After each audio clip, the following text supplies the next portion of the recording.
Welcome to Soul Seeker.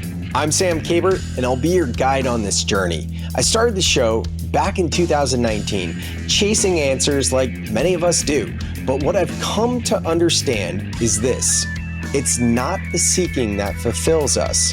It's what we find in the quiet stillness beneath the search. When we stop chasing and learn to be with what is, we access a deeper wisdom. One that leads not to more doing, but to ease, grace, joy, and true fulfillment. My mission with this podcast is to help high performers just like yourself to regulate your nervous system, reprogram subconscious patterns, and embody emotional freedom so you can lead with clarity, resilience, and alignment. Welcome to Soul Seeker. Let's grow.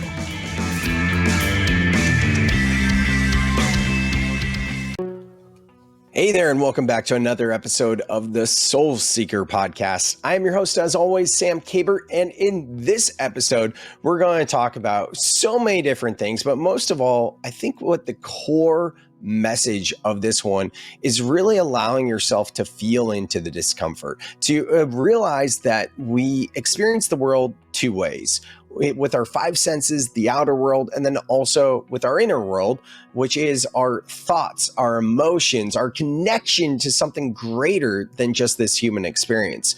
And one of the through lines that I felt was really impactful in this episode was utilizing your resources in a way that goes beyond just management. It's about the shadow work. It's about getting to the root. It's about being honest with what's coming up so that you can move through it. My guest in this episode is Bea Gutierrez, and she has an incredible story of growing up in the Philippines to moving to the States, actually to Ohio to go to college at the Ohio State, to working in the Bay Area, to now being in New York City. She's literally been so many different places in her life and in her career. She's been with LinkedIn for 8 years. And for me, I just think that's a beautiful thing because these days people don't stay in their careers in the same job long, especially the same company, and especially in tech industry. So it's amazing to see someone like herself that has done so many amazing things. And not only that, she started a podcast during the lockdowns called Twist of Fate. And with her podcast, she really highlights transformative experiences. So we're going to touch on all of that and more in this episode. Now, if you're new to the Soul Seeker podcast, or even, if you've been listening to the pod for a while, we have been doing it for 6 years now. If you are getting value out of these episodes and you're learning, getting so much great wisdom from these guests, I'm just going to ask you for a quick favor. If you could head over to either Spotify or Apple Podcasts and leave the pod a 5-star review. Leaving the podcast a 5-star review helps the podcast grow so that other people can discover these episodes and learn from these guests as well. My mission with this podcast from the very get-go was to do my part of raising the consciousness of humanity from this fallen state. So if you're down with that mission, honestly, the easiest way to give back to the show and help it out is just by leaving a 5-star review. So with that out of the way, I also have my free online community called the Breath Club. If you're interested in getting to the root of what's holding you back, how to reprogram your subconscious mind, and learn to regulate your nervous system, every single Wednesday, I leave guided breathwork sessions for free. You can find the link to that in the show notes. And with that, enjoy this episode with Bea. What is up, and welcome back to another episode of the Soul Seeker podcast. Approaching 300 episodes. We're getting awfully close with number 288 today. Wow. So I'm sitting here with Bea Gutierrez, and I didn't even ask how I say your last name, but I've grown up with other Gutierrez, so I figured there's only one way to pronounce that. So anyways, Bea, it's so good to have you here. Before we drop in with your story and really see where this podcast takes us, we're going to do 3 simple breaths. So for all of you out there in listening land, if you're driving or doing anything where you can't close your eyes, you can breathe with us. Just don't close your eyes. If you can slow down, I would invite you to take a seat. Bea, for yourself, for me, we'll start to close down the eyes, having our feet on the floor, sitting straight up, and just noticing a groundedness, feeling your feet anchored into the earth, sitting up a bit taller. And through the nose, inhaling all the way up, sipping in a bit more air at the top, and a big sigh, let it go. And again, letting the belly and the back body expand as you inhale all the way up. Sipping in a bit more air at the top, holding the breath, rolling up the eyes, and sigh it out. And one last one, inhaling all the way up. Sipping in a bit more air at the top, hold the breath, roll up the eyes, and sighing it out. And there we are, letting the breath return to its natural state and rhythm. Here we are. Bea, welcome, welcome, welcome. So stoked to chat with you on the Soul Seeker podcast. Thanks for being here. Thank you. Thanks for having me. And that opener was really nice. I needed that breath of fresh air. I think we all do, right? And sometimes I just try to remind myself before like task switching, going to different projects, being like, okay, just 3 breaths. That's all I need. Close what happened before, enter what we're about to enter now. It's very helpful. Anyways, tell us about yourself. So fascinated with what you're all about. I know you're in the tech world, the corporate world with LinkedIn. You lived in the Bay. Now you're in New York City. You have your podcast called A Twist of Fate. Tell us a little bit more about yourself. Yeah, thanks. Bea Gutierrez, I currently work at LinkedIn. So I've been there for almost 8 years now. Currently working in a chief of staff role, which I'm really enjoying. I work really closely with a VP within the go-to-market ops organization to kind of manage the day-to-day operations of his now 600 plus person organization. Wow. So it's really exciting stuff. I've been doing this for about 2.5 years now. Prior to this, I had a stint in sales operations. So that's where I kind of started my career at LinkedIn. And then before joining LinkedIn, I was doing consulting at Accenture. So it's a little bit about kind of career stuff. And then I graduated from Ohio State University, like I said. So got a chance to live in the Midwest, experience that for a little bit before moving out to the West Coast. And then late last year, made the move to the East Coast. So I'm enjoying New York and kind of exploring all the different things that New York has to offer. But originally born and raised in the Philippines, actually. So I went to school on a student visa. Left home to pursue a degree in the United States, and then was able to kind of get my green card through my parents. Mm-hmm. So yeah, really happy to be here and excited to dig in a little bit more and just kind of see where it takes us. 8 years with one company these days, especially like a tech company, that's a big feat. I know. It's actually crazy. I think about it sometimes and it doesn't feel like it's been 8 years. I don't know if that's good or bad, but it kind of flew by. And, I think LinkedIn, for me personally, is just like the best fit in terms of culture. I feel like I've been able to grow a ton and be really challenged and flex a lot of different muscles. So 8 years is kind of crazy, but I wouldn't change a thing about it. That's awesome. I had this man on the podcast a few years ago. His name's Scott Shute.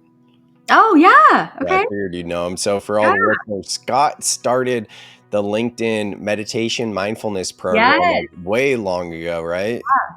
I was going to say that makes so much sense that he would be on your podcast, that he's a legend at LinkedIn, but I've heard his name around. I've never met him. So very lucky to have him on your podcast. Yeah, he'd be a great guest for your show. And, I just remembered that just hearing you talk about LinkedIn being here, it just brought me back. I didn't make the connection before, but your podcast is A Twist of Fate. How long have you been doing it now? Yeah, so I started it, oh my gosh, 2021 maybe. It was during the pandemic. I feel like the pandemic, I don't know about you, but I feel like so many people finally found the time to like dabble in different passions, different interests, and personal personal project. And originally I was like, okay, well, I'm stuck at home. Like I want to do something different. So I started an Etsy shop. I started making stickers, things that I could do that were a little bit more tactile. And then I started doing like the digital nomad life in Nice. 2021 when, all of us were just trying to figure out what are we going to do? We don't have a lease. We don't have to be in the office. Like, where do we need to be? Nowhere. And so me and a bunch of friends kind of hopped around the United States for a little bit. And that was when I started having this idea of, okay, I need a passion project that's a little bit more mobile. I can't be bringing my supplies and my tools with me. It's just not going to work. So that's a little bit about how I thought about starting a podcast. And in terms of the topics or the theme of the podcast, like Sam said, it's a twist of fate, and the goal of the podcast is to deep dive into different stories. So each of my guests has gone through some type of transformative experience in life, whether it be my first guest was actually my stepbrother, who is trans, and he transitioned in 2020. So, after hearing him talk about his transformation and all the things he went through, I was like, these are the types of stories that I feel like need a platform. I have so many different interesting people in my life, or people that I've met, that as soon as they mention something like a life event that they've gone through, or something really hard that's taught them a lesson, I try and immediately reach out and say like, hey, would you be interested in being on my podcast? So I've been doing it for a couple of years now, but I think I'm on like 30 episodes maybe. Somewhere between 20 to 30. So it's been really, really fun. And I think for me, a lot of it is about, during the pandemic, I felt like it was really hard to feel like meaningful connection with other people. You're trapped at home. You're not bumping into people at the office, having like water cooler talking about people's lives, people's kids. And you feel a little bit more isolated. So I think really carving out a space where I could have meaningful, deep conversations with other people in my life and learn something new about them. And also, for them, allowing them to like process an experience that they've been through, I think was something that felt really impactful to me. And it started off as just an idea, and I'm really happy to kind of still be going and doing it, years down the line. So I love that. Yeah. And for anyone listening, check it out. It's in the show notes. And I really love your style. It gives me that like NPR vibe, where it's kind of like the narration going into it, Thanks. It's funny. I don't know if you did like research on different interview styles before you started your podcast and what like resonated with you, but I will say there was one podcast that really inspired me in my journey, and I don't think I ever like mentioned this to anyone, but it's the podcast by Maya Shankar. It's called A Slight Change of Plans, and listening to her podcast actually got me through a lot of it. It was just like really inspiring to me. Like throughout the pandemic, it felt very, very vulnerable, very open, very deep, and hearing some of the stories on her podcast gave me the inspiration to seek out some stories of my own. So that's another thing too. I feel like with podcasting, even if one story pulls the heartstrings of someone else, I feel like that's what I'm looking for. Like that's success to me. 100%. Yeah. And I definitely did all the research and whatnot. Now it's just kind of like, just conversations, and it is what it is. And I'm on a weekly cadence for a while. We talked about this when we connected before this podcast, you and I, obviously not recorded, but, just when the inspiration, when the flow happens, release an episode versus like the pressure and the demand of having like a frequency or a cadence. So now where I'm at is I'm pretty, I don't want to say professional about it, but I am like more strict and like regimented in having that cadence. But the way Soul Seeker started was like, hey, I'm not going to have a cadence. I'm going to do them when it's in flow. It's got to be in person and it's got to be outdoors. And that was in Wow. 2019. Yeah, I've recorded a lot of podcasts, like either in the forest or on the Oh my beach or in the gosh. backyard. Yeah, and then the lockdowns happened, and then I was like, you know what, just open it up, because It doesn't matter that much. yeah. Well, at first I was like, oh man, what am I going to do with the podcast? And then to your point, just kind of leaning in, like for me, I had, I think, 4 podcasts before Soul Seeker. I had one called What Up Silicon Valley with a co-host. I had Brand Hero, which was about marketing. I had Clone Yourself, which was about building businesses with VAs. And then I had Mojo Mondays. And get this, Mojo Mondays, like my voice and my tone was like, hey, it's your boy Swag Sam, and here we are, like no case of the Mondays here, and whatever else. Like, I was a lot younger back then. Oh my And god. then I did ayahuasca in 2019, and I stopped all of those other podcasts and was like, I'm just going to do Soul Seeker. And to your point of like the research and the intention that goes into it, it took me a long time to find my voice, because I was like, I want to show up as authentic as possible, and not like that energy of like, it's your boy Swag Sam wasn't like authentically me, but it was like, it just didn't fit. It didn't resonate. So yeah, I probably recorded like, I don't know, 10 different intros, and in the first 5 episodes probably did, or at least solo ones, I did them a bunch of times. Yeah. But now here I am 6 years later on this one, so it's, it is what it is, right? Yeah. I love that. I love the call out about finding your voice.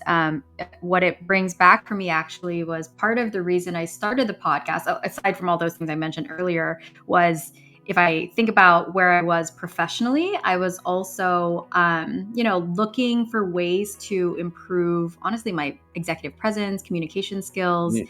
and being able to speak in front of large audiences with confidence. And it wasn't necessarily like the first reason why I started, but I was like, starting a podcast really allows you to flex different communication skills. You're more comfortable thinking on the fly. You can work on some of your, speaking techniques and filler words. Listening to my podcast back, the first couple of episodes was actually torturous. It Cringe, was right? horrible. And then you have to, because I didn't have any support, or I was doing all my editing myself, I had to listen to it over and over again, just editing all the different bits and pieces.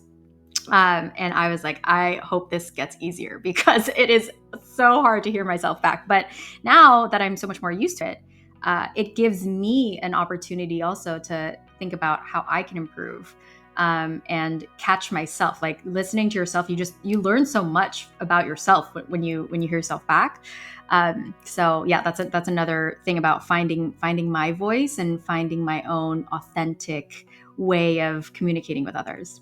So true. That's such a good point. There's so much growth in that. And yeah, I jumped in there saying cringe because, at least for me, it was very cringe, like, oh, nails on a chalkboard. But you get used to it. Mojo, what was it? Mojo Oh, Mondays?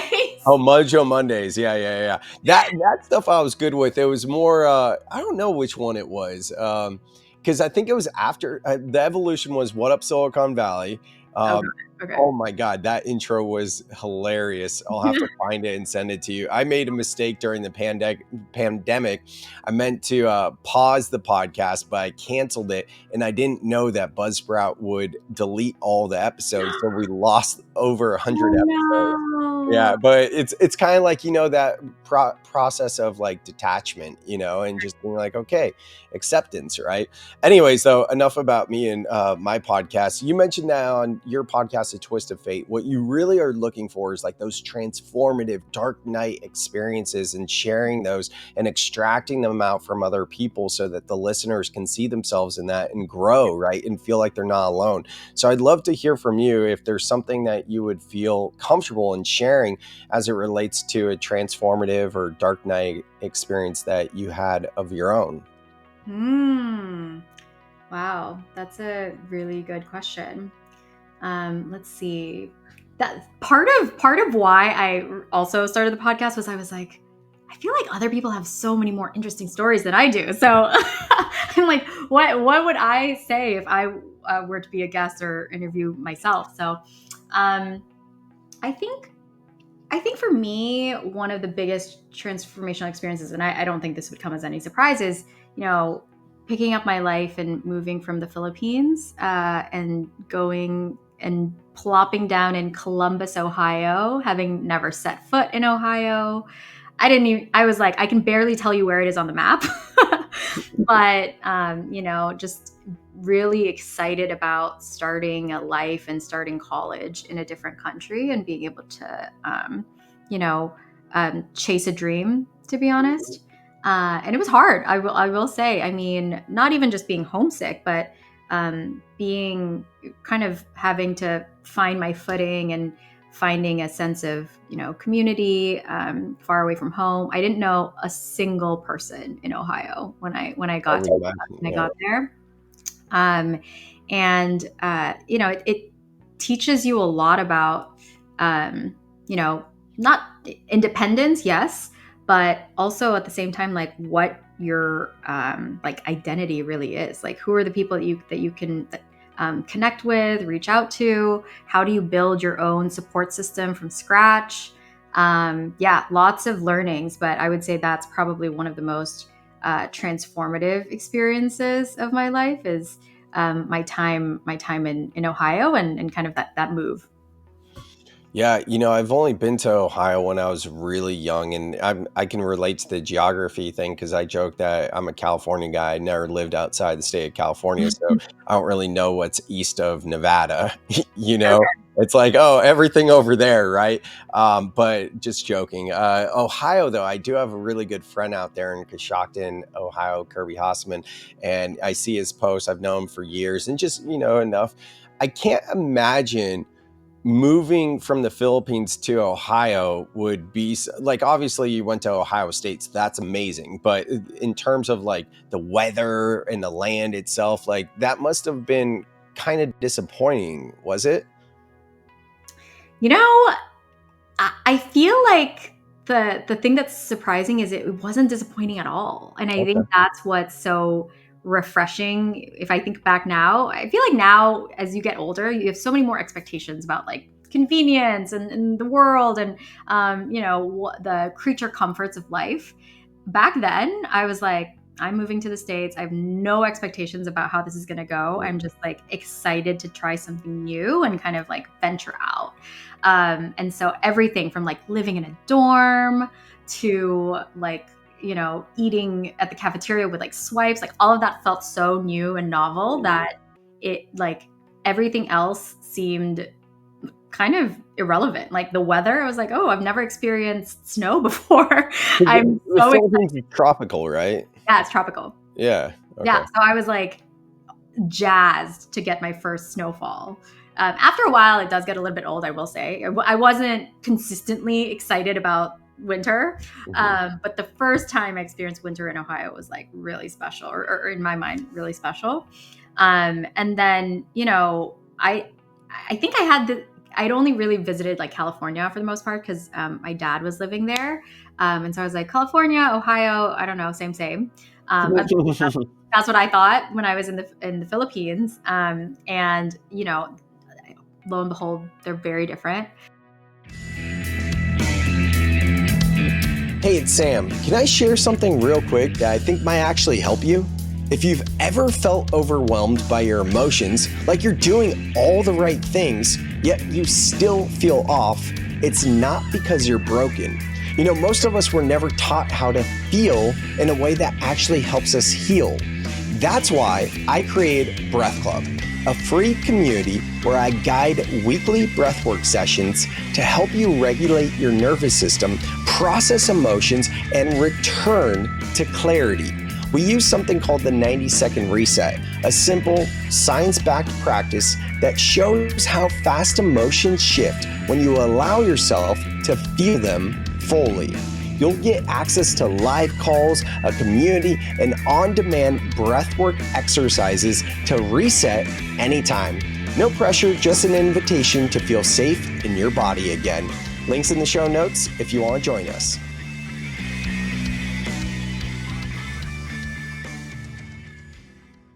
And so I think just like coming in without really like knowing anything. I was just like, let's see how it is.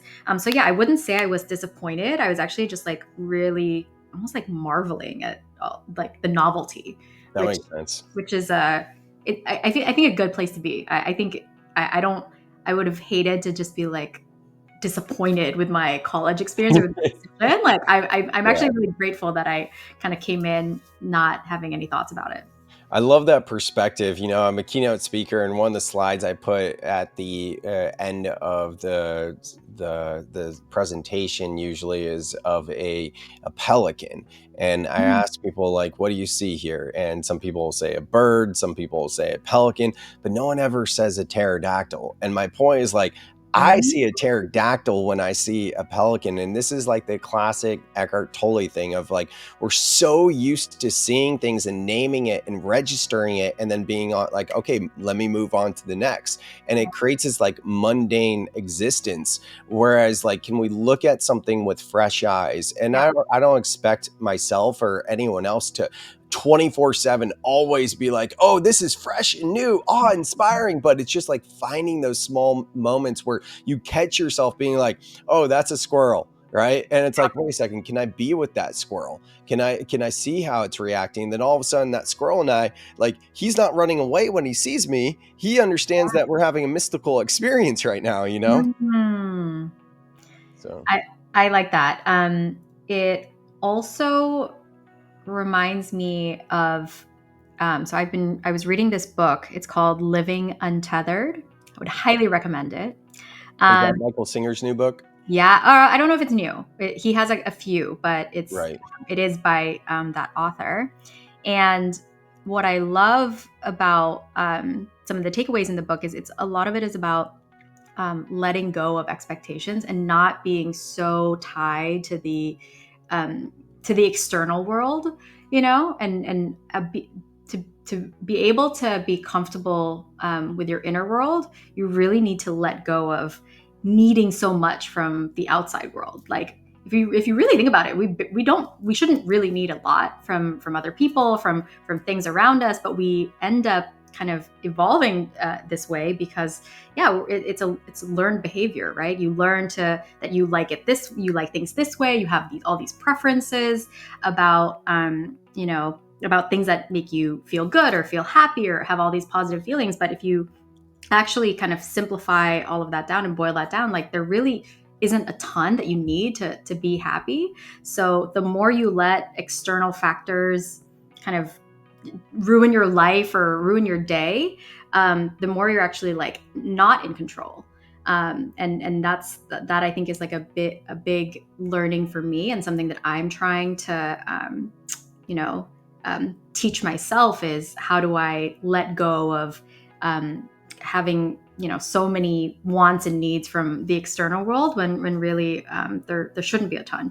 Hmm. Yeah, I just had Carrie Jack on the podcast. He hosts Happy Hustle. He'd be a great guest for your show, by the way. Mm, He's an okay. amazing guy, and he was mentioning how his mom actually was friends with he called him Mickey Singer, and I was like, Mickey Singer, who's Mickey? And I was like, oh, Mike. You talking about Michael Singer? I was like, that's how we know that you're actually friends with him because you're calling him Mickey. You know, the rest of us call him Michael. You know. But yeah, I love Michael Singer's work. I think his Untethered Soul, I think that was his first book. I'm not sure. That's his big book, the one he's known for the most. And I tell people all the time, like, if you need one book to read, if you're just getting into mindfulness, that's the book, you know? So Mm. good. So I'm glad you're enjoying that so much. And the inner world, something I talk about a lot as well. You'll probably appreciate this. I wrote a book last year called Overcome the Overwhelm. And in it, I talked about there being two types of overwhelm. There's external overwhelm, which is our external world, our environment, the human doing, obligations, responsibilities, all of that. Then Yeah. there's the internal overwhelm of our thoughts and our feelings. And most people say, I am just so stressed. I'm just so overwhelmed. I have so many things I need to do. And I don't even have time to breathe. Like, I don't know about you, Bea, but I hear this sometimes and it makes me cringe. Like, people will say, I don't have time to breathe, right? Mhm. And it's the exact opposite. Once you address your inner world and you allow yourself to feel what's coming up to the surface, then you can approach all of those responsibilities, obligations in the external overwhelm with clarity and more energy. Yeah, I think that's a really big one, and I think your work with teaching people breath work is so important, especially in this day and age. Like being able to center yourself, being able to have a grounding moment in a day. Like I don't think people uh, really understand how important that is to be able to ground yourself, to regulate your own, nervous system. That's such a big unlock for a lot of people. But I think most people just don't even know how to get there or where to start. So, starting with the breath and learning how to kind of control some of that, I think is really, really great work. And I'm so glad that you're doing it. Yeah, I love doing it. And this is a good time to talk about the Breath Club. That's my free online community. Every single week, every Wednesday, I lead a online breathwork session, which I'd love for you to come on one before we do Yeah. episode on your podcast so you can experience it a little bit. And that's a good segue to begin to talk about therapy. You mentioned earlier like how therapy is really important to you. Is there a certain style of therapy that resonates with you? Yeah, I mean, I the thing is, like, I want to say that I have extensive experience with therapy. I've actually had very patchy experiences with therapy, and that's something that I'm really trying to resolve now that I'm a little bit more settled in New York. But um, I was doing therapy through Lyra because it was like kind of the free program offered at LinkedIn. And the way that the model works, at least in my experience with Lyra, is that it's very episodic management. And so they'll get you to like 8 to 10 sessions, and then they're like, okay, we've gotten you through this hard episode in life. We've given you the tools and tactics, and now we're going to graduate you from the program because we think that you've managed the episode. And so I've had a couple different therapists, maybe like two, three, all for like 8 to 10 sessions each. And so now I'm really looking for something that's a little bit longer term. I feel like that's kind of standard for most folks is someone that knows you and has the history for years and years. So it's something that I am trying to prioritize, and I've been doing some consultations. But anyway, in terms of like the types of therapy that I really enjoy, I know there's all these different terminologies like DBT, CBT, motivational kind of mindful therapy. Um, I can't tell you exactly which ones work for me. What I will say is, in terms of style, what I really appreciate in therapy is when my therapist holds a mirror in front of me and it's like, it sounds like you're really bothered and you're complaining about all these different things, all these different people, and things that are happening. But like, you're my client, and what you're in control of is you. And so, how can you show up differently? How can you respond differently, or how can you think about something differently? And the therapists that have really clicked with me and have really been transformative in my own experience are those that can really challenge me and give me the real talk, and not just like pat me on the back and they're like, oh, it's so terrible that all these things are happening to you, like why, and going down that kind of path. I think a reality check for me goes a long way, just because, right? Like, Mhm. you realize that you really need to spend more time thinking about what you can control, and how you kind of respond to things, and what your mindsets are like, um, what limiting beliefs you have, all these different things. And so, yeah, I think therapy has been really helpful when dealing with just like some things that come up. But it's in my mind, it has helped me become a better person because I start to become more self-aware through therapy. Yeah, absolutely. And I love that you're into shadow work, and really ownership. I think that's so important versus just band-aids and just like that's what a lot of it. seems to be these days, not Yeah. these days, just always.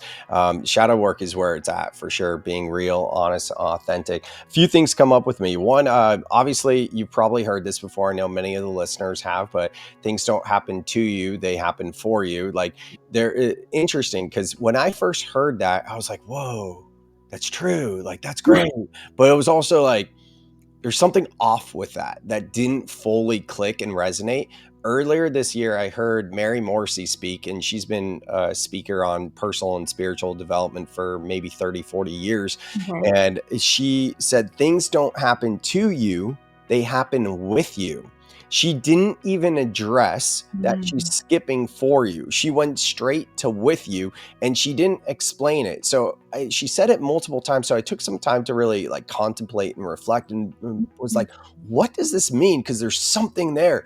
And what I realized was like, obviously, things out there like happening to you is very victim mentality. It's also like, hey, there's this outside force, and it's out to get me. And then things happening for you is very similar. Actually, it's like this. There's this outside force, and it's doing things for my highest and best good. So, okay, I can kind of sit and wait Yeah. and not really do much. Yeah. But like stepping into things happening with you is like ownership, it's empowerment, it's understanding that you are a co-creator of your reality. So for me, that mindset shift has been massive. Wow. That's powerful. I really like that. Glad you Yeah. did. That's funny that she didn't explain it though. Like Right? I love that you kind of got to that discovery yourself. That's amazing. Yeah, it's funny because I'm just I remember sitting there being like, she obviously knows most people know things don't happen to you, it's for you, like, and she's not addressing it. But why? Like, it was one of those things. That was my energy towards it. Another one is years ago I was doing yoga on the beach out here in Sandhurst, and a yoga instructor said practice makes practice, and I was new on my journey, and I was like, practice makes practice, like practice makes perfect. And then I caught myself with that conditioning and programming, and I was like, oh my God, it's all adding up. Because on a subconscious level, I was saying to myself previously, when I achieve ABC, I will feel XYZ, focused on the end destination, focused on perfection, Mhm. versus practice makes practice is being in the journey and realizing, hey, if you get off Ah, track, then you can notice if you're shaming and guilting yourself for getting off track. You can celebrate that awareness, and now you can respond.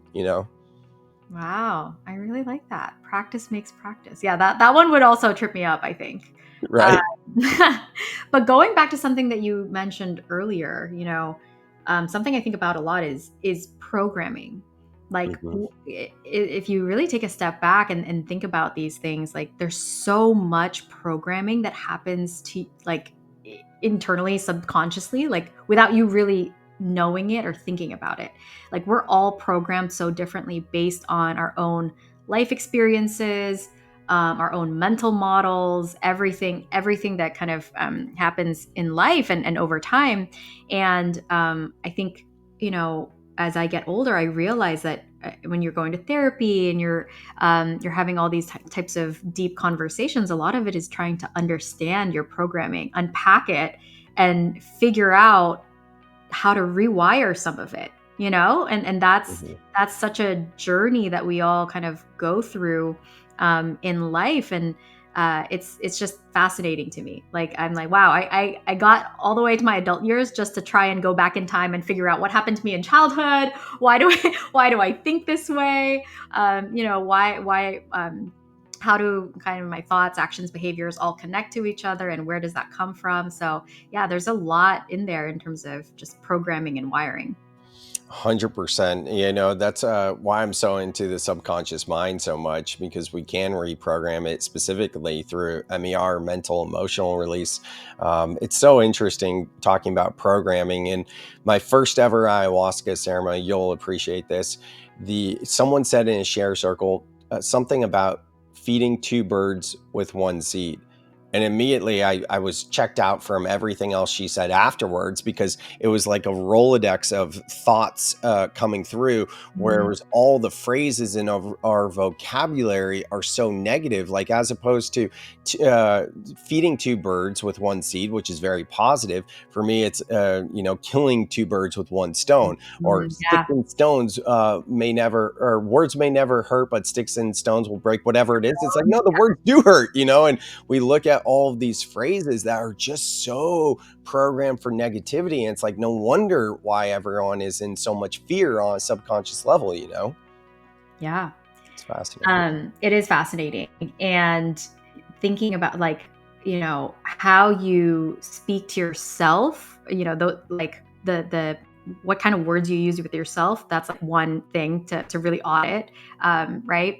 And then the other in my mind that I've been auditing and paying more attention to is like, what content am I consuming? Mm. Like you said, like you're a product of all the different things. And like some like these phrases and these words, like they're just things that exist in the world, and you're like, oh, I don't know, I learned that in school somewhere, or I heard this from a friend, right? And it's you're not necessarily like consciously thinking about it, but this is where you're getting all of your information, is just through like word of mouth and the rest of society and your relationships. And so that's something that I have been trying to be more mindful of, is content consumption. I'm on a social media cleanse right now, Mm. if you believe it. I'm actually pretty proud of this. I think I'm coming up on like 3 to 4 weeks with no Instagram, no TikTok.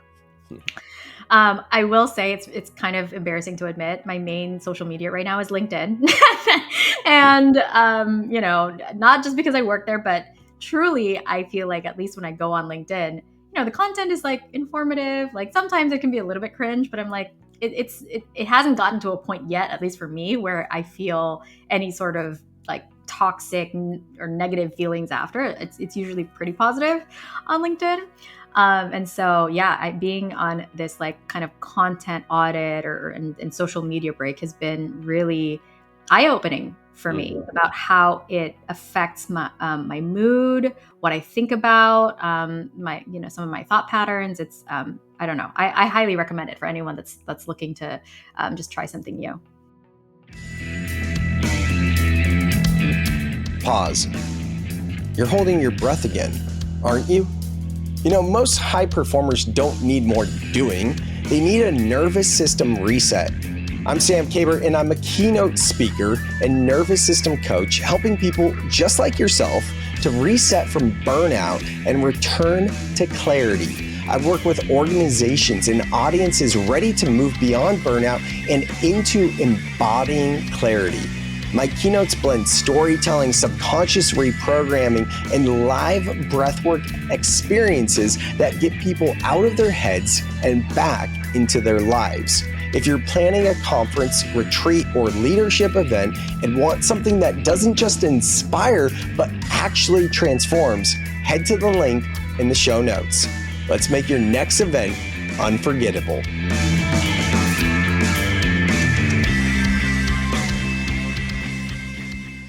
I'm a huge fan of that. Yeah, and practicing energetic hygiene, all these different inputs coming from different ways, and how they get stuck and stored in our thoughts and even in our bodies. And then that comes up the deeper we go, being like, wait, where'd that come from? And from one of those inputs. So being mindful of your energy and practicing energetic hygiene like that is huge. I'm currently doing the opposite. I'm posting 3 times a day on all social media platforms for the past 2 months, and I intend on keeping up with that. But that said, I'm pretty good at just like getting in and get out. Yeah, I think if anything, YouTube, if that's even considered a social media, probably not. But I think so. Yeah.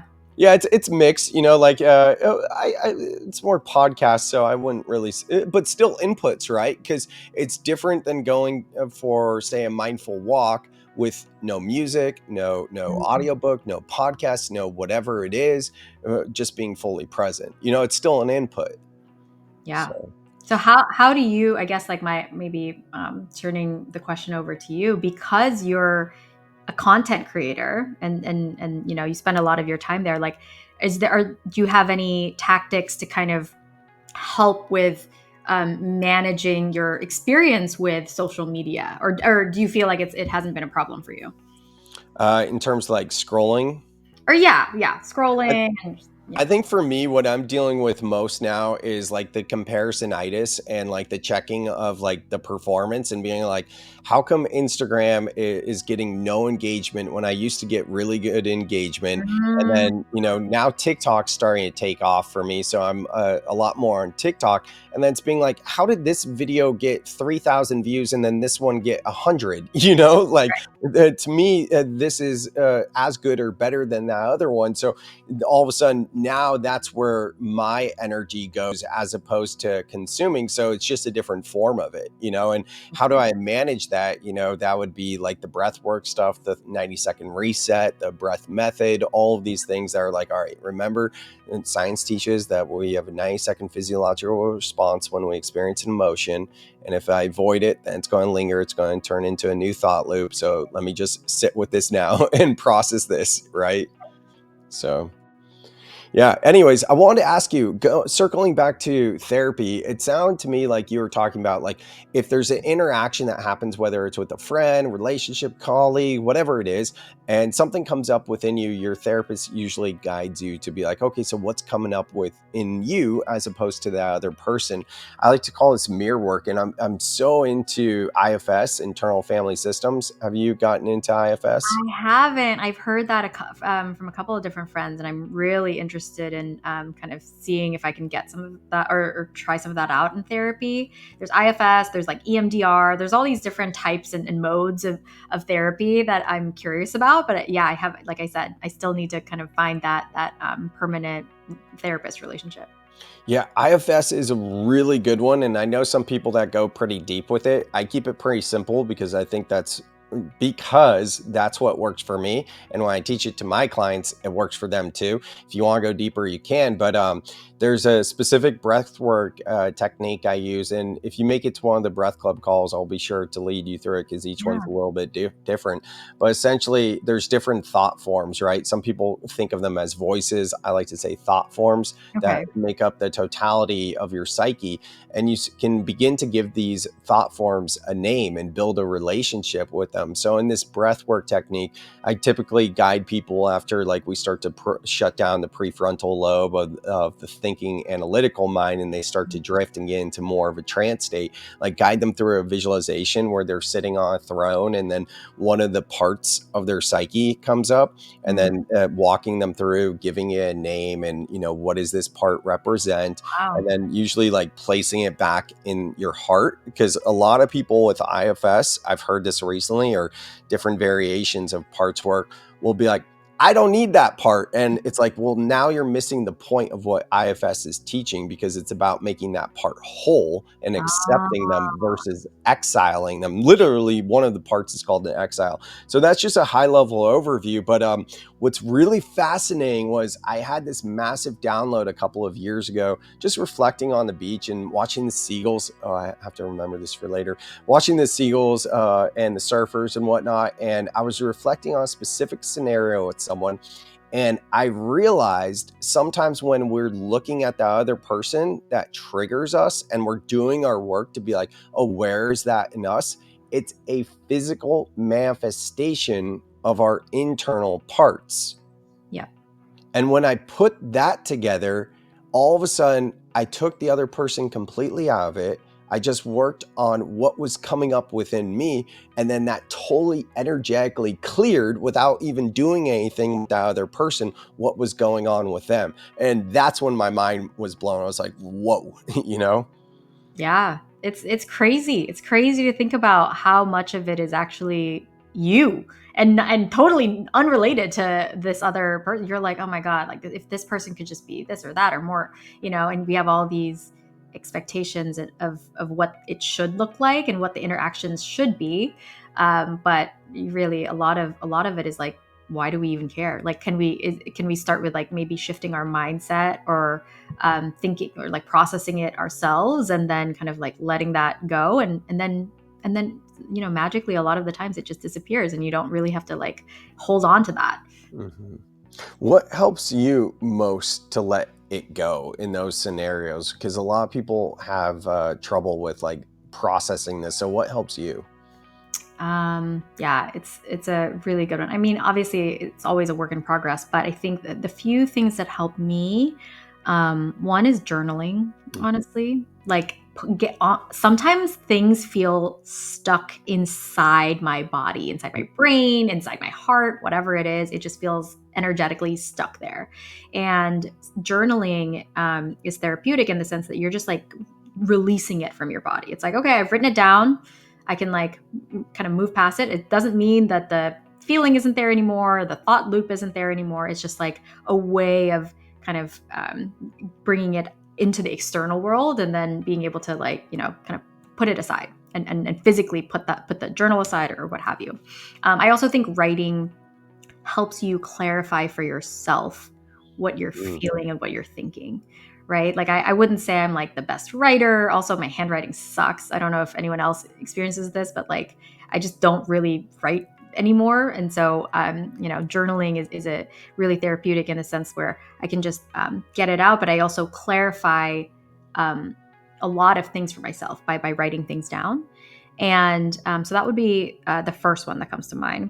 The other one is, like I said, I like therapy is one avenue, but just in general, external processing. I tend to be more of an external processor. A lot of people like to bottle things up inside and just like, think through everything by themselves. And journaling helps with some of those thoughts where I'm like, I don't need to bring anyone else into the situation. Like it's a me thing. But if there's something that's really, really bothering me, or I need support in thinking through things that obviously isn't going to get solved with journaling, then I have a select few people who I can bring in and who I trust to help give me the guidance or the support that I need in whatever form or fashion it looks like in that moment.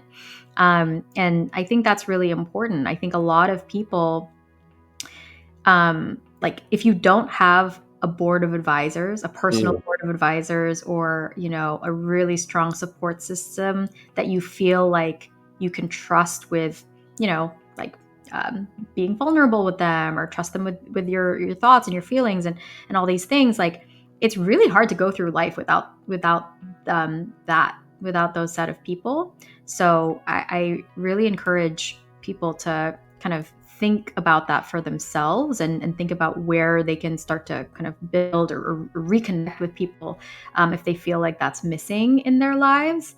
Because I honestly feel like, with not only the pandemic, but just like people moving away, and not necessarily always being in the same city as your core group of people, sometimes it can be really challenging going through life with like such a disparate support system. So that's something that I always like to audit and really think through for myself. And now that I'm not on social media, it's actually forced me to, send a text, FaceTime, pick up the phone, and that's been really helpful. I love that. Yeah, it's so cool that you call it the board of advisors. We're going to talk about AI. Didn't make it there, but I do have a mentor, Brian Bochet, that talks about having your counsel or something in terms of AI. I can tell you a little bit about that, touch on it, but in regard to how you were talking about board of advisors and your select few, I just want to double click and highlight that for everyone listening, because it's so crucial to understand which of these people are for which situations Right. as well. Yeah, and then also to check our own energy, like how much are we energetically dumping, because that happens too. And also knowing which people can hold that space for us when we need to process in that way. So yeah, I think that's beautiful. That's been so crucial in my life. And I don't have I don't know if you can tell, you probably can't tell, a lot of people don't know this about me, but I don't have a lot of like natural energy. So I have I think most of my close friends are very outgoing and very charismatic and have like tons of energy. So if I'm feeling like a little bit down or just tired, I'll pick up the phone and call them and be like, hey, I need to borrow some of your energy right now. Like, come on, pump me up, and that's super helpful. And we Really hold helpful. space for each other, and it's reciprocal. So that's awesome that you brought that up. I love it. I think to your point about dumping, I too tend to, I try to be mindful about when I'm feeling like it's going to be too much, or I'm just like, oh, every time we speak, it's about something negative because like I'm processing or I'm feeling a certain way, or, if I'm going through something. And so it's something that I like to say, like, oh, like I know we've talked about this at length, and I really appreciate you holding space for me, but I also want to be mindful of like not kind of over indexing on all of these negatives. But can we like move over to something a little bit more positive, or like I would love to just talk, like tell me about what's going on in your life. And so I think really being able to catch yourself if that is kind of like a trend or a pattern, it can go on for a little bit, but I think when it goes on too long, I think that also can sometimes put a strain on the relationship when it's feeling like, oh my gosh, it's really negative. But I think just having like more of that balanced, I guess, like dynamic between two people, I think it's always really good. Yeah, I agree with that 100%. And, I think we all have those friends that aren't like close confidants, but like anytime we hang out with them, it's like we need to do some energetic clearing and hygiene because they're just dumping on everyone that will give them a chance to. And Yeah. I think it's very different when we're talking about our close friends. And to your point as well, like I'm very big in alchemy, right? So if we're going to be like, sitting in our stuff for a bit, we're going to transform it before we're done. And we're going to transform it together versus get off that phone call or coffee meeting and just be like, oh, now we both just are like wallowing in our stuff. It's like, Right. okay, we released it. Now let's alchemize it, I like that word. Okay. Yeah. I have a homie who's all about alchemy. That's his whole thing. Like he uses that word. Anyways, though, Bea, this has been so much fun. I feel like now we're just, sometimes this happens when we're just connecting with someone and being like, all right, now we're just scratching the surface. And before this year, the podcast was just me. And sometimes we'd go an hour and a half or whatever it'd be. But I am on a syndicate network now. So we're limited on time. So we've reached our limit. This conversation has been so awesome. I'd love to have you on again. I know I'm going to be on your podcast soon. Looking forward to that. Everyone check out Bea's podcast, Twist of Fate. Any final words from you? No, I just wanted to say a huge thank you. This was super fun. I don't do a lot of podcasts, so this was also really new and novel for me. And like I said, I was just excited to spend the time and catch up. So thank you so much, Sam. Yeah, thanks for being here. We'll talk again soon. Thanks, everyone. Thank you so much for listening to the very end. I hope you got just as much out of it as I did. I really enjoyed this conversation. Real, impactful, authentic, all the things. If you want to connect with Bea or listen to her podcast, go to the show notes. And hey, while you're there at the show notes, you'll find the link to join the free Breath Club. Go ahead and click that link now. Join the free Breath Club, and I will see you real soon in a breathwork session. See you on the next episode of the Soul Seeker Podcast.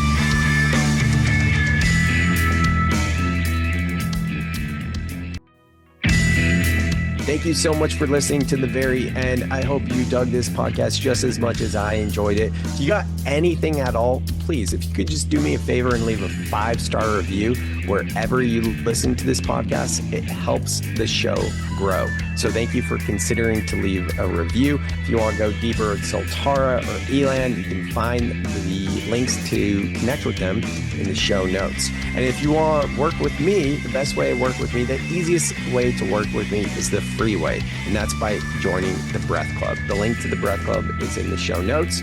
And also know that I'm available for one-on-one support, that is coaching and guidance, as well as keynotes and breathwork journeys for conferences and events. Thank you so much, and I will see you on the next episode of The Soul Seeker.